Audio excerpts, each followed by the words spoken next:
Salut à tous, bienvenue, c'est un podcast encore sur un groupe peut-être pas très connu en France, enfin sûrement connu grâce à des choses pas forcément jolies, enfin je veux dire, je parle des experts, bon, bref, il s'agit des Who. Le groupe The Who, un groupe mods anglais. Au départ. Au départ anglais, je peux t'assurer que même aujourd'hui, oui, c'est sûr qu'ils incarnent plus trop la génération mods, mais voilà, le groupe Les Who, dont moi je suis assez friand, et il y avait une phrase qui a fait tilter mon collaborateur, qui est ce soir Benjamin Durand, qui disait, c'est marrant, je suis fanatique absolu des Who, et je n'aime pas 80% de leur discographie. Il se demandait, mais alors pourquoi ? Parce que c'est vrai que je suis assez collectionneur et que j'achète tout ce qui sort, etc. Et que je m'y intéresse. C'est une grande énigme. Et j'ai toujours même, dès que j'ai eu l'occasion, je suis allé à leur concert pas mal de fois. Donc, je sais pas par où commencer. Qu'est-ce qu'on conseillerait à ceux qui découvrent d'aller écouter. Alors, c'est assez... Le premier album. Voilà, alors moi je suis complètement d'accord qu'il reste ce qui est leur meilleur. Et je pense qu'on est d'accord. C'est incroyable. C'est presque la première fois que ça arrive. Donc les Who, à la différence de... C'est marrant parce que même j'allais citer le Swinging London, je trouve que les Who sont à part par rapport au Swinging London. Déjà, c'est des amateurs... Non, ils ont été des vrais acteurs de Swinging London. Ils le sont, aussi. Mais je veux dire, ce qu'ils veulent reprendre, c'est vraiment de la Motown et du R&B. Ce qui se démarque des Beatles. Mais ça, c'est avant le Swinging London, ça. C'est-à-dire ? Eh ben, le côté Motown et R&B des Who, c'est ni plus ni moins que le côté Motown et R&B des Beatles et des Stones. Oui, sauf qu'ils arrivent un peu plus tard, donc du coup... ils arrivent un peu plus tard, mais ils sont sur cette idéologie Motown. Oui, bon, c'est les seuls qui reprennent du James Brown, je veux dire, alors que les Beatles et les Stones n'ont jamais refait de James Brown, à part I Go Crazy en 2007 pour les Stones. Donc c'est dans ce sens que je voulais dire que c'était vraiment... et notamment sous l'impulsion de Daltrey, qui au début du groupe était vraiment le leader, et le leader, je dirais presque de testostérone, parce que c'était le plus bagarreur et le plus difficile, vraiment fils d'ouvrier, vie très dure, métallurgiste, etc. Et les Who donc sont un groupe de cover du répertoire noir américain, mais funky quoi presque. Oui, contrairement à ce qu'on pourrait penser. Oui, sauf que leur premier single, les premiers disques qu'ils publient sous le nom des Who sont quand même des compositions de Pete Townshend. Ah oui, mais ça c'est bien toute la complexité des Who et ce qui va transformer littéralement le groupe après le premier album. Parce que hormis effectivement I Can Explain qui est le premier single, qui est une espèce de pastiche de You Really Got Me d'ailleurs. Sans aucun doute. Townshend écoute You Really Got Me, il se dit si il faut faire comme ça, on fait comme ça, et c'est grâce à ça qu'il décroche le contrat avec Sheltami.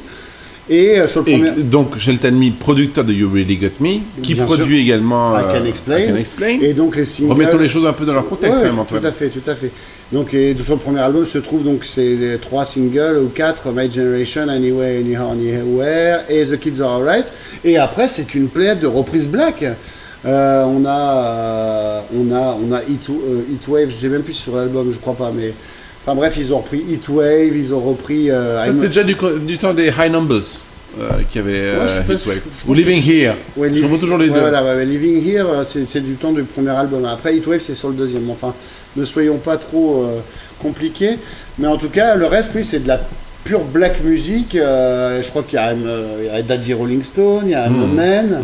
Et ce qui est incroyable, c'est que je pense que Roger Daltrey n'a jamais aussi bien chanté que sur le premier album et ne chantera jamais aussi bien. C'est vrai. Ce qui s'explique en partie qu'il a failli se faire virer du groupe 8 ou 10 mois après le premier album, soyons clairs. Et après, c'est un leadership de Townshend absolu qui va tâcher d'exprimer ses propres frustrations et son enfance qui est un peu particulière. D'ailleurs, je vous invite pas, si vous avez envie de continuer à aimer les Who, à lire sa biographie, son autobiographie, qui est assez déroutante et qui pose plein de questions sur la sexualité, sur les aspirations d'un gamin de 15 ans en Angleterre post-Seconde Guerre mondiale. Donc toi après, qu'est-ce que tu préfères des Who ? Donc tu as dit le premier album, mais... Les singles. Clairement. Ah, mais moi je suis complètement d'accord. C'est incroyable, c'est pas un débat du coup, on est d'accord sur les Who. C'est clair que pour moi, c'est un des groupes où il y a le plus de déchets dans leur discographie, voilà, je le dis clairement. Ah oui, mais prenez tout l'enchaînement de singles, en gros mais que les faces A, c'est ça qui est génial. De I Can Explain jusqu'à Magic Bus, c'est l'enchantement. On peut même aller jusqu'à Pinball Wizard, The Seeker, One Get Full Again, bien que la version soit tronquée en single. Mais c'est vrai que voilà, en fait, je veux dire... si vous voulez, là, on avait le problème avec Dylan, Bowie qui est la porte d'entrée. Il y a une porte d'entrée des Who et je pense que vous avez peut-être même pas besoin d'aller plus loin. Vous achetez Who's Better, Who's Best et vous avez tout. Parce que... Ou Hits 50. Oui, voilà. Après, il y a eu oui, pour récupérer Be Lucky, l'inédit dégueulasse, produit il y a 3-4 ans. Donc voilà, les Who, qu'est-ce qu'on peut en dire? Parce que là, du coup, on a l'impression d'avoir déjà fait le tour. Ça veut vraiment dire pourquoi alors moi je collectionne autant des Who. C'est pour ça qu'on veut savoir, nous. Parce que déjà c'est un groupe, je veux dire, à la technique démentielle. Townshend est un de mes guitaristes préférés, qui invente, je pense, avant les guitares héros, tout. Enfin, je veux dire,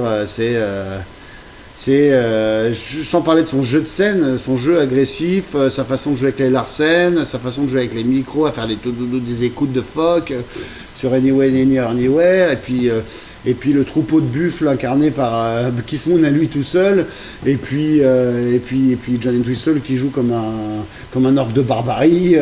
Enfin, je veux dire, scéniquement, c'est un groupe.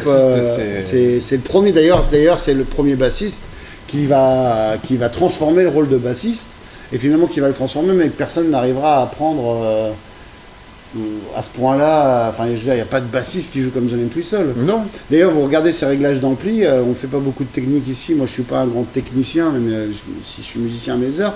Je veux dire, son ampli, tout est à fond, et il joue sur son volume de basse. Donc tout est à fond. Il a 2 gourdes devant lui, une gourde remplie de vodka, une gourde remplie d'orange, et il mélange comme ça. C'est un personnage d'ailleurs génial qui est mort parce que c'était un hédoniste de première, un surconsommateur. Quand il avait envie d'acheter quelque chose chez Harrods, au lieu d'acheter 2 paires de chaussettes, il en achetait 30. Enfin voilà, bon, ça c'est pour dire que chaque personnage des Who est assez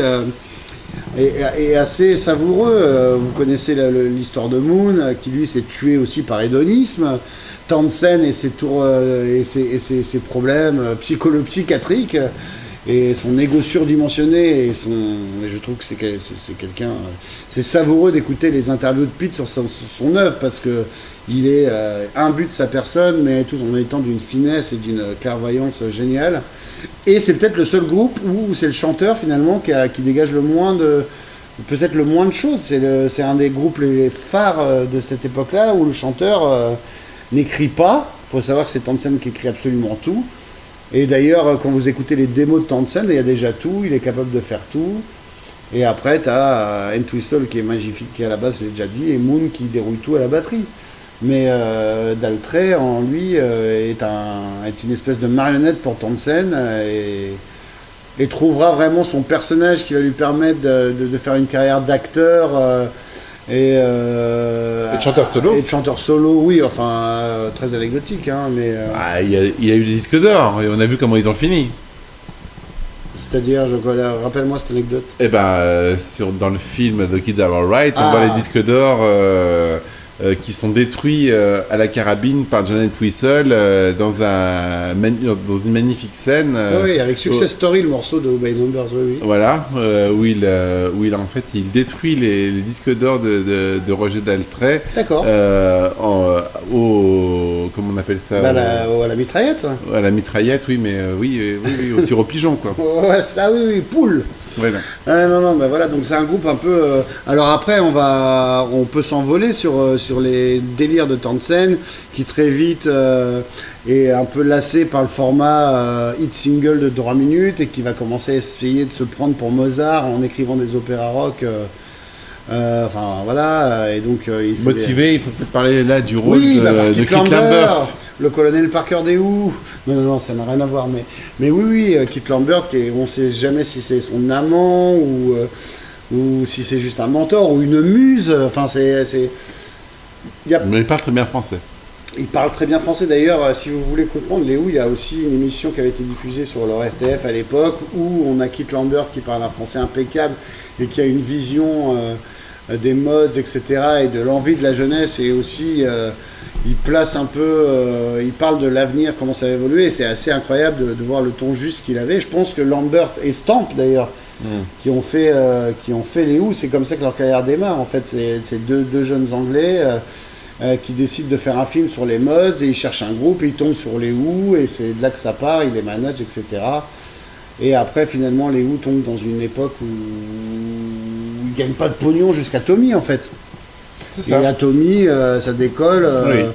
et aux États-Unis, ça se vend, et après, dès qu'ils commencent à faire du fric, Lambert et Stamp sont foutus au placard, et ils prennent Bill Curbishley, qui lui a la méthode pour leur faire remplir des stades, quoi.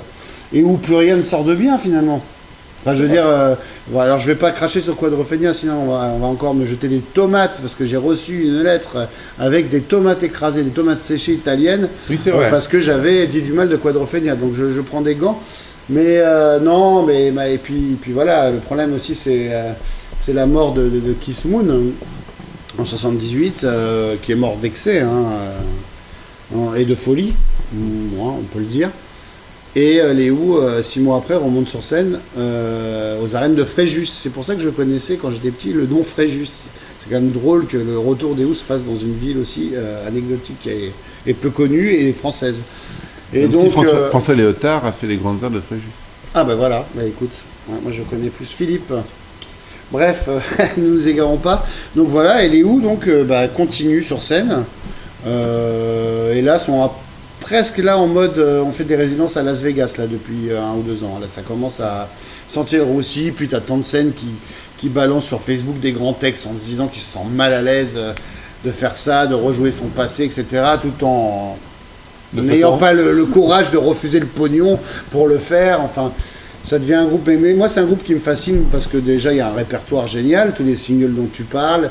Puis tu as quand même les 2 monstres que sont Baba O'Reilly qui ouvre l'album Who's Next et Won't Get Full Again qui le termine et qui sont devenus le fer de lance des émissions Les Experts.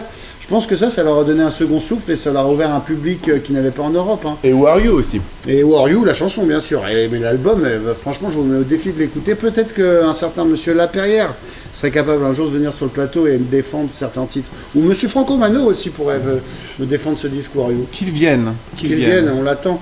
Et donc Kiss Moon qui est remplacé par Kenny Jones, Sex Faces. Et moi j'ai un autre débat, et que si quelqu'un peut m'expliquer comment un batteur que j'adore avec les Faces peut être aussi aussi insipide avec les Who, et s'entendait très mal avec Roger Daltrey qui lui reprochait en fait la mort de Kiss Moon. C'est ça qui est incroyable. Et il y a quand même une cassure, le groupe se sépare vraiment de 82 à 96, et Townsend accepte de reformer le groupe parce que Entwistle s'est ruiné à cause des chaussettes chez Harrods. Et Entwistle fait une belle crise cardiaque entourée de putes et de cocaïne en 2002, la veille de la tournée. Donc les assureurs n'ont pas pu payer. Du coup, le lendemain, les Who étaient sur scène avec un bassiste remplaçant. Et voilà, du coup, les Who sont devenus un duo qui refont ces tubes. Moi, je les ai vus plusieurs fois et j'ai pris... moi, de voir Townsend sur scène, c'est magique. C'est un de mes guitaristes préférés. C'est un des meilleurs guitaristes en acoustique que je connaisse. Il y a des choses formidables. Après, je sais pas, toi, à part le premier, en fait, t'aimes rien, quoi. Du coup, et t'aimes un best-of et t'aimes le film The Kids Are Alright, quoi. Tu recommanderais ça à nos auditeurs? Tout à fait. Ça s'arrête là. Tout à fait. Non, faut pas acheter le bébé avec l'eau du bain. Il y a de très belles choses sur Who's Next et sur Who by Numbers notamment. Ouais. Il faut pas oublier Who by Numbers. Et Odds and Sods aussi, qui est une compile de vieilleries. C'est vrai. C'est vrai. Voilà, il y a des choses, mais j'arriverai pas à citer un album où il n'y a pas de déchets à part le premier peut-être. Justement, dont c'est vrai. Ouais, j'aime bien Quick One aussi, mais par exemple, Sell Out, dont tout le monde parle, tout le monde va hurler si on cite pas Sell Out. Moi, c'est Sell Out. Oui, mais I Can See For Miles. Oui, mais c'est le signe, ouais, voilà. À part I Can See For Miles, moi, Sell Out, j'arrive pas. Ils ont essayé de faire un disque de parodie de pub. L'idée est super bonne, mais je trouve que c'est pas assez abouti. Après, on déblatère, on dit des bêtises, etc. Mais les Who, un groupe particulier à découvrir. Si vous essayez de découvrir les Who avec Tommy, vous êtes foutu, vous écouterez pas autre chose.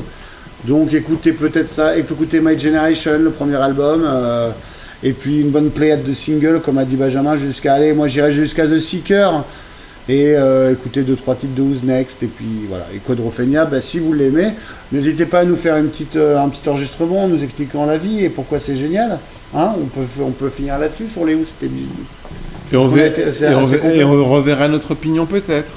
On est prêt à débattre. Eh ben oui, on est là. On est toujours ouvert, nous, ici. On vous embrasse et Kenny Jones est toujours là. Vivement la reformation de Kenny Jones, solo, qui a sorti une autobiographie. Si vous l'avez lu, écrivez-nous aussi. Allez, bisous.